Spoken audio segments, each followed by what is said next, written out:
જેતપુરમાં સાડી ઉદ્યોગ જગવિખ્યાત છે, ત્યારે તેમનું પ્રદૂષણ પણ એટલું જ નદીમાં વહી રહ્યું છે, જેને કારણે જેતપુર સહિતના પંથકમાં ખેડૂતોએ મોટી સંખ્યામાં ભાદર નદી પર ઉપસ્થિત રહી પ્રદૂષણ પાણી બંધ કરવા વિરોધ કર્યો હતો।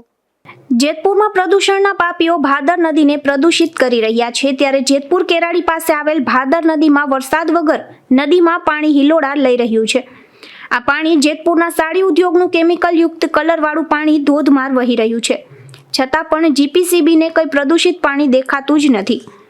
જેતપુરમાં પ્રદૂષણના પાપીઓ કોઈ પણ બીક વગર બેફામ ભાદર નદીમાં પાણી છોડી રહ્યા છે, છતાં પણ એસોસિએશન કે જીપીસીબી કોઈ પગલાં લેતા નથી અને આ ભાદર નદીની હાલત બદતર થઈ રહી છે, જેને લઈને જેતપુર ગ્રામ્ય વિસ્તારના ખેડૂતો ભાદર નદી કાંઠે ખેતરો હોવા છતાં ભાદરના પાણીનો ઉપયોગ કરી શકતા નથી અને પશુપાલકો પોતાના પશુઓને ભાદરમાં પાણી પાઈ શકતા નથી।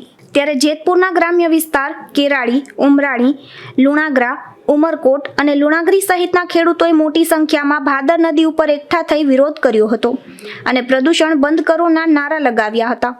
તેમજ ખેડૂતોએ ભાદર નદીના પટમાં રામધૂન બોલાવી અને પ્રદૂષણના પાપીઓને સન્મતિ દે ભગવાનના કીર્તન ગાયા હતા। ગ્રામ્ય વિસ્તારના ખેડૂતોને સરપંચો ભેગા થયા હતા અને જણાવ્યું હતું કે ઉદ્યોગથી તેમને કોઈ વાંધો નથી, પરંતુ જે કેમિકલ માફિયાઓ કલરવાળું પાણી ભાદર નદીમાં ડાયરેક્ટ છોડી દે છે, તેમની વિરુદ્ધ કડક પગલાં એસોસિએશન દ્વારા લેવા જોઈએ।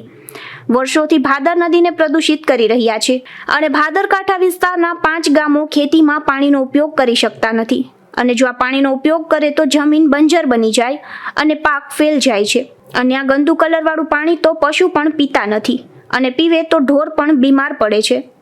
જેતપુરમાં અનેક વખત રજૂઆત કરી છતાં પણ પ્રદૂષણ માફિયા દ્વારા કલરવાળું પાણી બંધ થતું નથી। વિમલ સોંદરવા, ગુજરાત ન્યૂઝ, જેતપુર।